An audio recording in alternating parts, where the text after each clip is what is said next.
All right, guys. It's been a while, and the reason why it's been a while, ladies and gentlemen. First of all, welcome to the Compasa. I apologize why I've been so inconsistent with the uploading of videos because I have started a Substack, and I want to show you my first article that I've been writing. It's about the Nazi problem in Ukraine and how it relates to Russian concerns for their security, basically. So I recommend you guys to go and subscribe to my Substack. Here it is, and let me just yeah, here it is. Go and subscribe. I'm gonna put that in the description, and you can go and read my future articles. I'm working on an article about partially a large part of what's going on in the Middle East. It's about the history, summarized history a little bit of Iran's military history, about the army, the Iranian army, the Iranian military industry, um, about their intelligence network, and above all, in relation to what is going on right now in the Middle East with regards to the events that are the tragic events, may I add, of what's going on in Gaza and the West Bank, that is to say, occupied Palestine, right? What this murderous Zionist regime is doing is absolutely disgusting. Um, Seeing the images of dead children and civilians in a matter of few days. I think up to almost, what is it, 1,700 something. I think just children have been massacred. It's yeah, it's absolutely heartbreaking to watch that. I and I'm not a guy that likes to, talk about my emotions and shit like that usually, but I'm gonna keep it 1,000. It's very hard to do the things you enjoy with a good conscience, because seeing these people suffer, um, it's just yeah, it does something to me. Really, it does. And I'm not the most emotional guy in that sense. I'm not a guy that usually shed a tear or anything like that to anything. But what we're seeing is a modern day Holocaust, and it's just pure fucking genocide. And the Israelis have this as a policy, by the way. This is they call it mowing the lawn, right? I was listening to Scott Ritter on U.S. tour duty, and he was talking about this, and you know how they intentionally uh, target civilians because, first of all, the Israeli army is a very casualty averse army. They aren't used to taking high casualty numbers, unlike the other side. That is to say, the Palestinian resistance factions, Hamas, Palestinian Islamic Jihad, but also some of the secular groups such as the DFLP and the PFLP. They also participated in the Operation Al Aqsa Flood, the 7th of October 2023. But these groups have uh, have a different tolerance level for accepting losses. They are on the side that is in disadvantage, right? To a large extent, because they can't fight the enemy with conventional means. And whatever you feel about Hamas and other other Palestinian resistance factions, you got to respect them for what they did to a certain extent. I'm talking about the operational value in its sense, in its how it was carried out, the intelligence networking and the preparations and all of these things. They completely caught the Israelis off guard. I'm not too familiar with the technical aspects of intelligence networks and stuff like that. I'm not an intelligence officer. I've never been around those that type of field. But considering that Israel has one of the most technically advanced militaries in the world, this is a huge embarrassment for them, and they are not making their country any better in terms of PR out for to the outside world of what they're doing to the civilian populations, either in the West Bank and especially in Gaza, because that's where a lot of the brutality is being filmed right now. But trust me, there are things going on in the West Bank as well. Settlers in the West Bank are some of the most rabid, racist people you can find. They shoot pregnant women, burn babies alive. They cut down olive trees.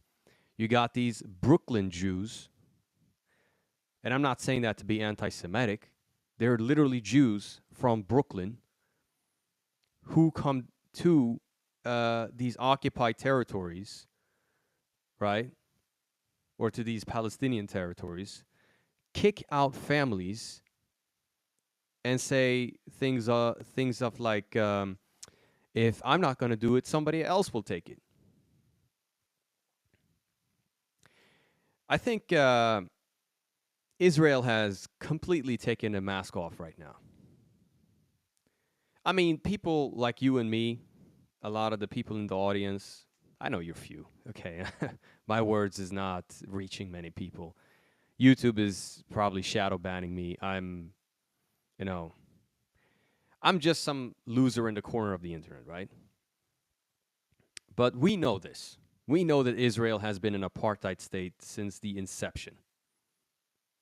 This was a country founded on ethnic cleansing, colonialism, literally the same ideology as the European settlers in the United States, as the British Empire. And what do the National Socialists in Germany, the fascists in Italy, and the Zionists all have in common? They are all inspired and or created by the British Empire, and they were also inspired by the U.S. white settlers, right? This whole notion that I am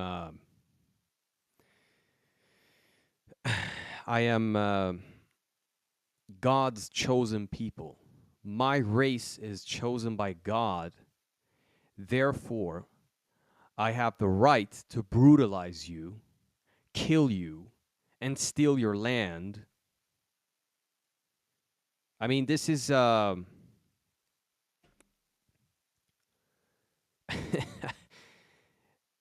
I mean,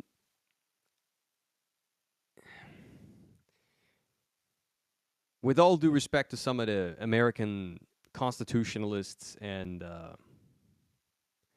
some conservatives and geopolitical analysts, some of you rightfully criticize Israel. But I think you need to take a good look in the mirror yourselves sometimes. Because, for example, and this is no shot against Scott Ritter, I respect him as an analyst. He said that Israel doesn't have our values.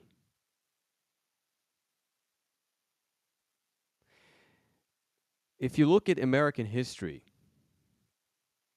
I think they do, actually. Historically speaking, they do. Adolf Hitler had pretty American values. The eugenics program in Nazi Germany was inspired by American Jim Crow laws.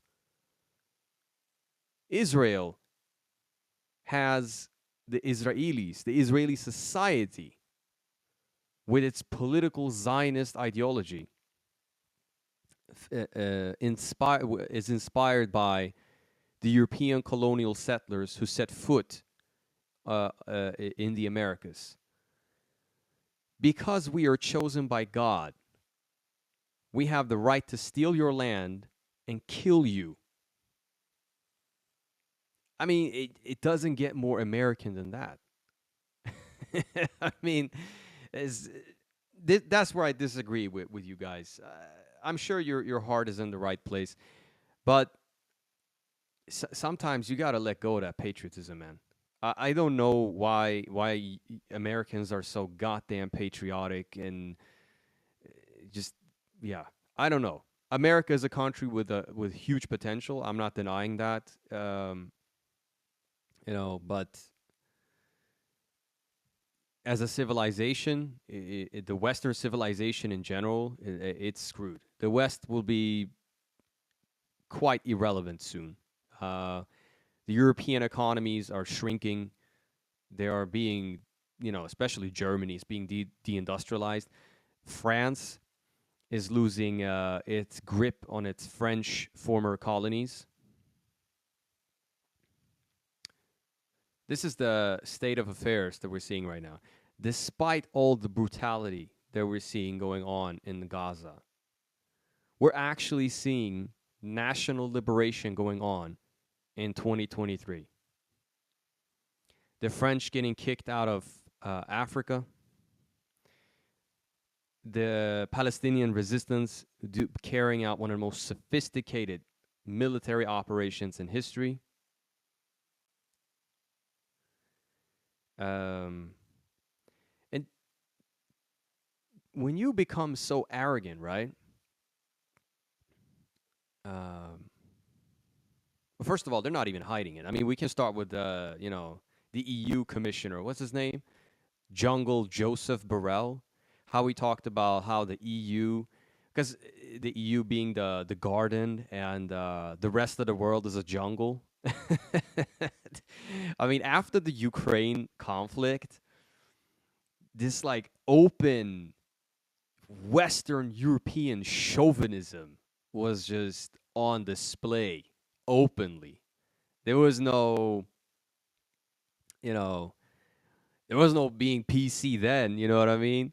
If you look at some of the media outlets, they were, I mean, they were like, this isn't this isn't Afghanistan, Iraq, or Somalia, or Palestine. With all due respect, this is a relatively European country, like slightly throwing in some anti-Slavic racism in there as well, right? And that's what's so fucked up about it, because the Ukrainians don't even realize it, right? For example, we're gonna use the Ukrainian example. Like a lot of these Eastern European Slavic countries, they actually believe that the Anglo-Saxon and Germanic civilizations and that part of the Europe actually views them as their equals. They don't view you as your equals, okay? Like, come on, man. I I live in Sweden, right? Like Polish people and Eastern Europeans are literally viewed as like cheap labor here. That's it. They're pretty much like they have hot women. That's how they're viewed, right? A country with hot women and men that are alcoholics and do nothing but cheap labor. That's how they're viewed. They're considered like the Mexicans of Europe or some shit like that, right? That's the type of shitty prejudice we have. And I'm not saying all prejudice is wrong necessarily, but they have a deeper roots in deeper problems, obviously. So, but I'm not gonna go through too much sociology about alcoholism or anything like that. You get the gist of what I'm trying to say.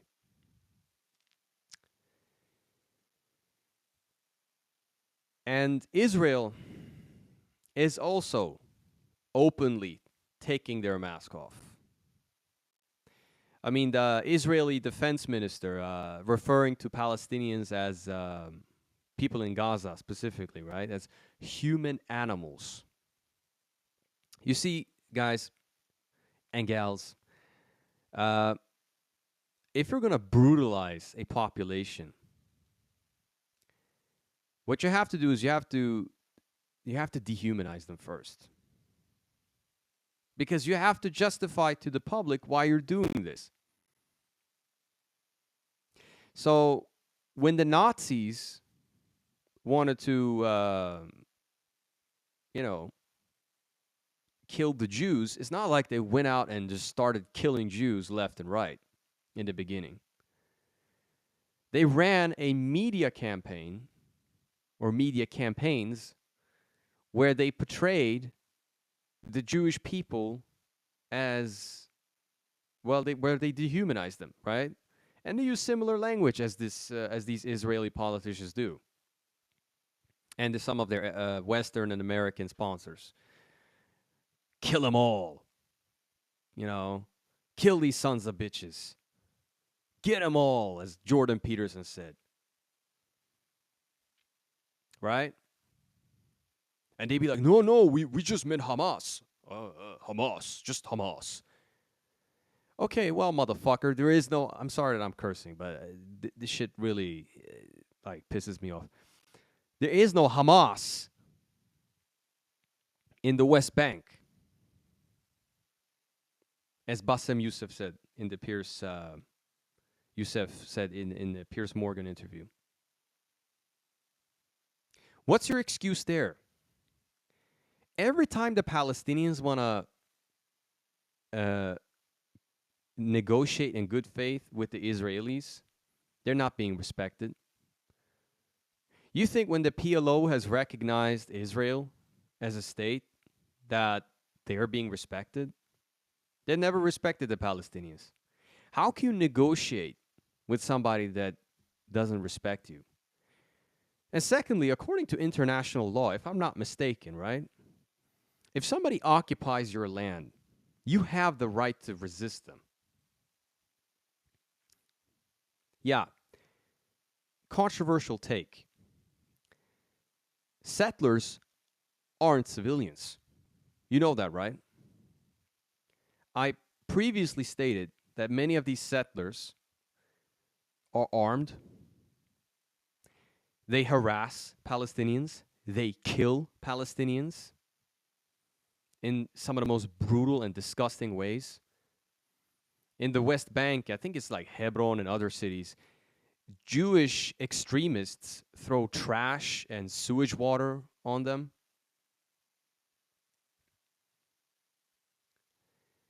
This extremist ideology, Zionism, these Orthodox Jews, not all Orthodox Jews are down with this, may I add.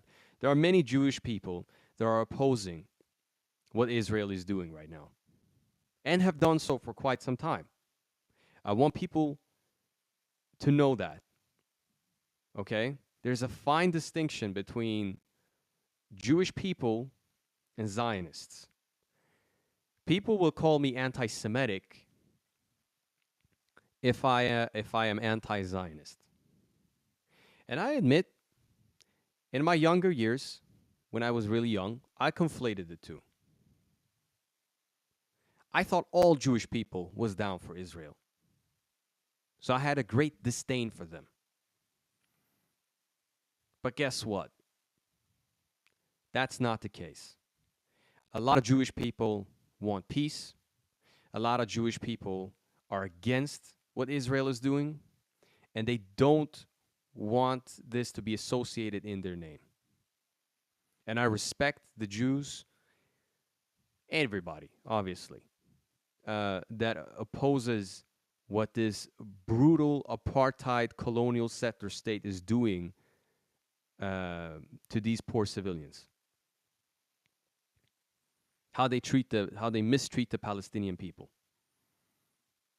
In 2023, this is unacceptable. We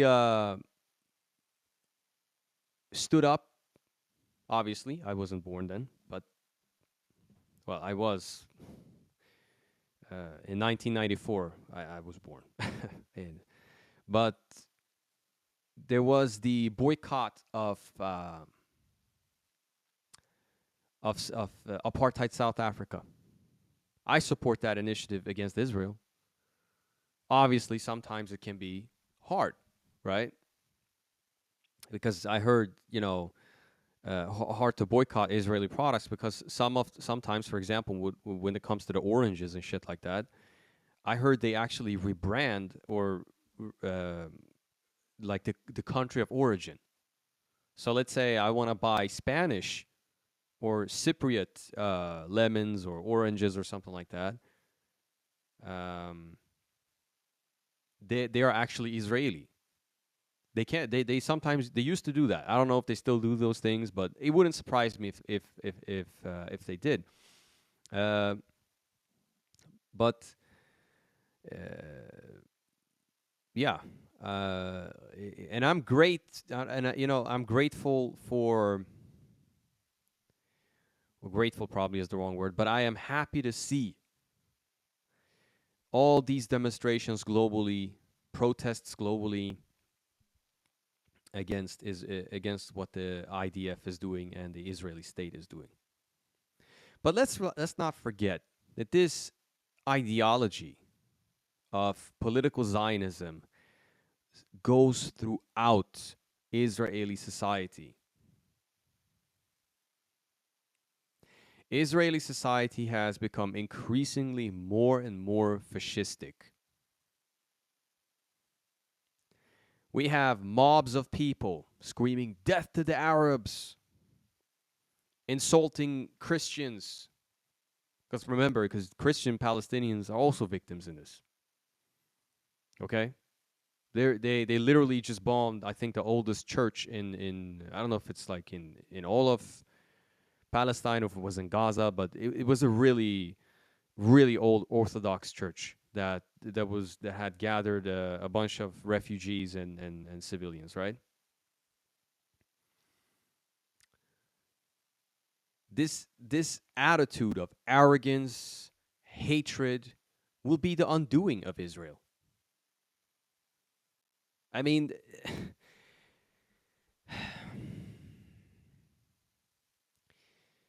what happened the 7th of October was a response to 75 years of occupation, humiliation, racism, a legal blockade against the Palestinian people in Gaza, as well as uh, the horrendous conditions in the West Bank. Okay, I don't condone killings of civilians, but like I said, let's not forget that a lot of these settlers that are on that have you know stolen land, I wouldn't exactly call them civilians. A lot of them, because like I said, many of them are armed. Okay, what does little children have to do? What does civilian people in Gaza, children, men, women, and children, have to do with Hamas? Hamas is underground. They're not hiding in buildings. Okay?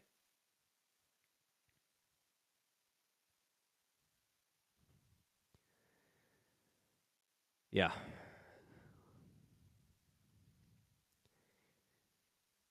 As the war has been going on in the Middle East, the uh, the media have taken off the spotlight from what's going on in Ukraine. And as far as I know, the Russians are taking their time. They are forming cauldrons, and I think of Avdiivka, and they're holding the defense lines. Ukraine has not breached it. The summer offensive of Ukraine was a complete disaster, and they have admitted so. I think it was Budanov, the defense minister now, that has admitted this.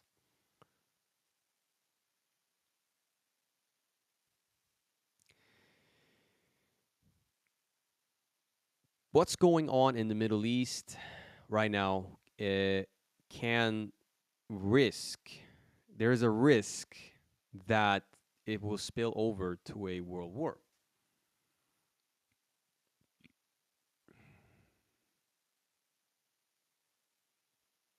As I stated before, I apologize. As I have stated before, Israel is a is a casualty averse army. They don't dare to go into Gaza. They have second thoughts. Let's remember, the Israeli army isn't the same as it used to be. If you compare the living conditions of the Palestinians and the Israelis, you will see that the living conditions have created a different breed among the Palestinians. When you have nothing to lose anymore, and you are willing to die and sacrifice yourself for a righteous cause, you are a dangerous opponent. Israelis have been living comfortably on occupied land, stealing water, stealing land, doing TikTok dances, going to rave festivals. This Generation Z in Israel, who is just as racist and fascistic, may I add, they're actually pretty soft. A lot of them don't want to do conscription. Oh, trust me, it has nothing to do with them feeling bad for Palestinians and you know, anything of that nature. It's just that they're lazy. That's it. You know what I mean? Anyway, when they even if they do their 2.5 year or 2 year military conscription, you will see a lot of, for example, Israeli women doing TikTok dances in tight military fatigue and ridiculous shit like this, right? This isn't. These aren't serious soldiers. Okay, this is a clown army. The only thing they got on their side is high tech, right? And that didn't really do much either. And you will wonder, like, okay, they got this high tech army. What is the excuse to destroy like whole fucking ass, you know, apartment complexes and level them to the ground with and killing a bunch of innocent civilians? You ever thought about that? I, you know, that only tells me one thing: that you're doing this shit intentionally. You want to exterminate these people. That's what it is. It is really nothing else to it. But anyway, they're risk averse. Their newer generation, the youth of Israel, is soft in terms of bloodshed. I mean, they can't even fathom half the shit that Palestinians are going through, right? Secondly, we have a threat to the north in Lebanon, southern Lebanon to be specific, and that's Hezbollah, an Iranian trained non state actor, right? Non state army, you could almost say. Well, they are part of the state nowadays, you could say, because they're also part of the parliament and decision making and stuff like that. But they're often referred to as such. But anyway, they're not integrated into the Lebanese army. They are an independent army because back in historically speaking, the Shiites of Lebanon have been how should I say? They haven't been as privileged as the Christians and the Sunnis, right? And when the Israelis occupied southern Lebanon in the 80s, they weren't exactly treating the Shiites very nicely. And the Lebanese state, as weak as it is, didn't do anything about that. And with the event of the Iranian Revolution, the Iranians decided to send a dispatch of IRGC personnel to train the people there. And eventually, this would become Hezbollah. And they beat the crap out of Israel. They kicked them out. In 1983, I believe Israel was out. There was Hezbollah is the only Arab army that has officially defeated Israel, right? So, not only will Israel uh, risk a shit ton of, you know, casualties if they enter Gaza, because urban warfare in general is extremely dangerous. It's this is where you have to take a lot of losses. Both the Americans and the Russians have done this. The Americans did this in Fallujah. The Russians did this recently in Bakhmut as well as in Mariupol, and the Russians had Wagner for that. There is no Wagner in Israel in that sense. Hamas and other resistance groups have very advanced tunnel systems. They know where to hide. They know where to strike. It's going to end very ugly for them. On top of that, Hezbollah has threatened to launch a war against Israel in the north.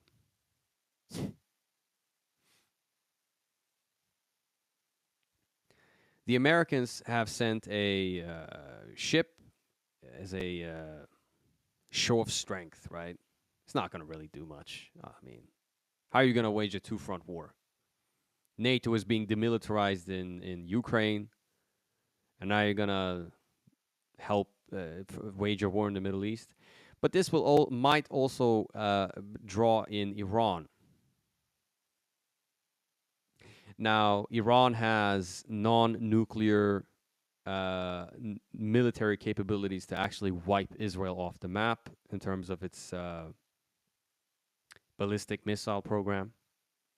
That's why the Western powers were so adamant that Iran have to get rid of those ballistic missiles. The Iranians are smart.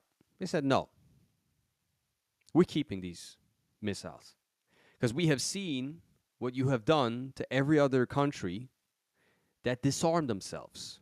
Even our enemy, Saddam Hussein, right? You know those chemical weapons that you supplied him that killed our soldiers back in the 80s? Those mass weapons of mass destruction that you gave him? Yeah. When he got rid of those, you guys invaded his country. Gaddafi, he denuclearized his country, right? He stopped the nuclear program in like 2004, a year after the Iraq invasion, and he got sodomized with a knife and shot in the head in the desert.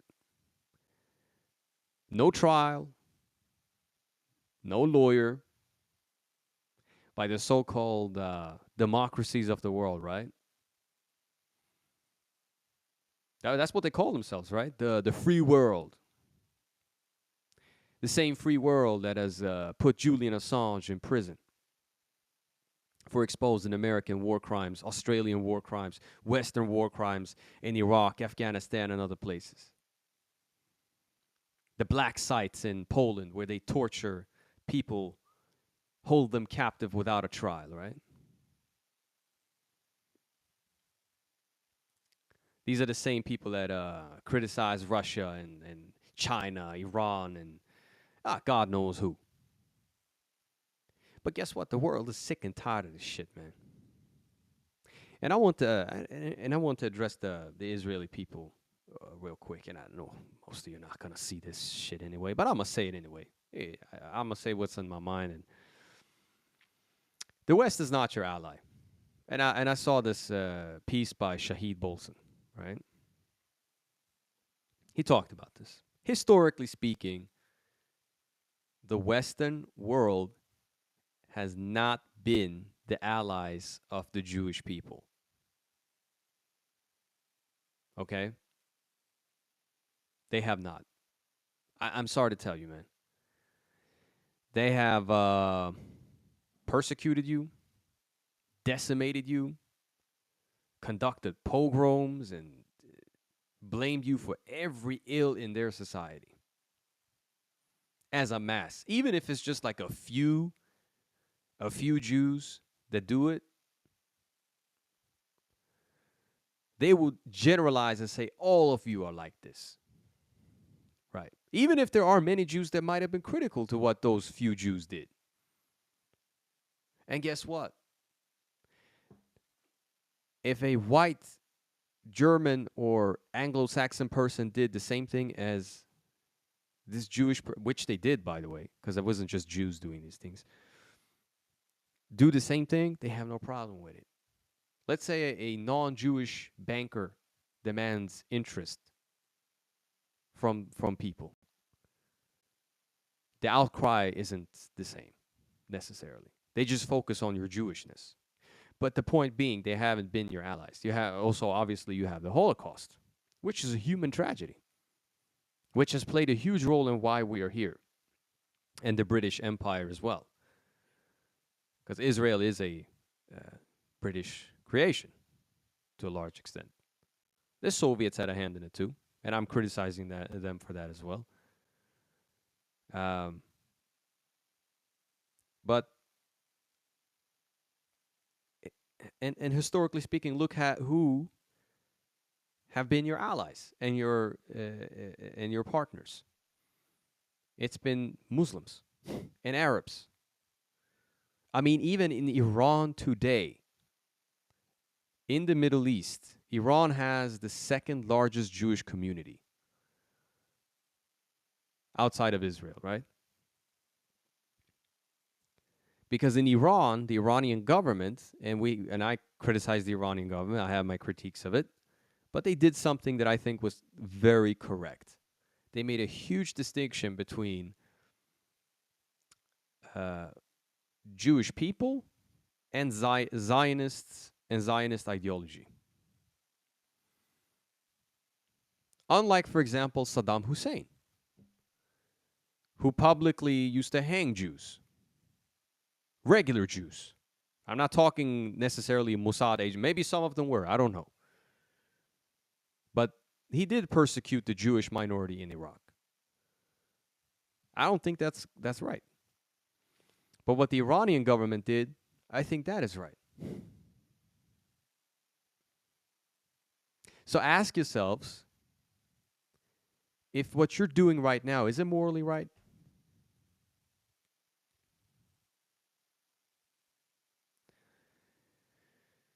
Anyway, ladies and gentlemen, it's been a very mentally tough week for me watching, because I watched this on social media. A lot of this stuff pop up on my feed with the. I follow a page on Instagram called Eye on Palestine, right? And yeah, like I said, seeing it is extremely. It's extremely tough. It hurts to watch. It really does. But you know, oh, let's not also forget. Um, I actually read news from Al Madain that 3 million Iranians. Let's see if we can find that. Iranians volunteered to fight uh, in Gaza. Let's see if we can find that.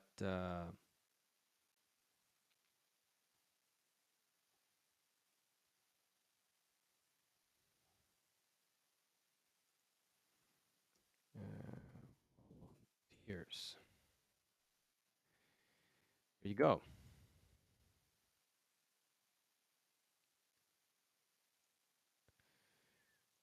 want to show you guys the article so you can see it.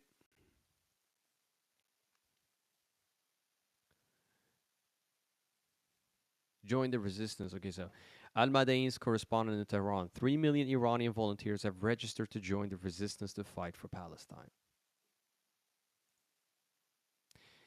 I want Israel to know that as well. This is not just fueling the hatred among Palestinians across the whole Muslim world. This is making people very angry.